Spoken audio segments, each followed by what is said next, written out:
Hi, I'm Michael Wren. I'm the Chief Winemaker of Wren Estate. We're based in Heathcote, which is about 90 minutes north of Melbourne. In Melbourne, we tend to get some cool conditions, but moving 90 minutes north puts us in the perfect balance range for warm days and cool nights. And the warm days are important because they bring on the ripening in the grapes and produce the fruit flavours that we're looking for in each of the varieties. The cool nights are really important as they allow the vines to recover before the next day's ripening. But most importantly, for the berries themselves, it helps the berries to retain natural acidity. And that acidity is really important in rosés and white wines because whites and rosés have a higher acid than reds, and we don't want to add any acid to our wines at Wren Estate. So it's important that we have varieties and conditions that produce that acidity naturally. Today, I'm here to introduce our Marsanne. Marsanne, as you can see, is a white variety, and Marsanne originates in the Northern Rhone area in France. This area, the Northern Rhone, is also the home of Syrah or Shiraz.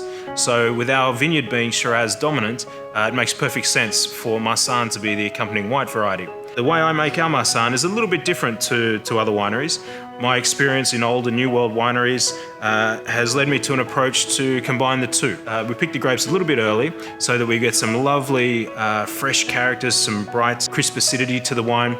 But then in the production and the aging of the wine, I use some old world techniques, including some lees contact in old barrels. And this portion of the wine brings wonderful texture, richness, oiliness, sometimes a little bit of a creaminess to the wine, and then I blend the two portions together.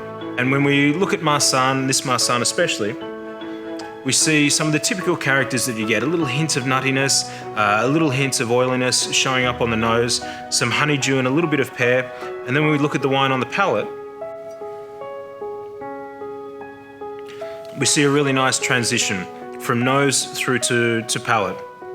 That bright crispness I was talking about before, the acidity and freshness bouncing across the tongue, and then that lovely textural, creamy, rich portion that comes from the portion of wine that was aged in barrel. Really sets in the mid palate and follows beautifully through to the end palate, providing a long, creamy, rich finish. So that's our Marsanne. I hope you enjoy drinking it.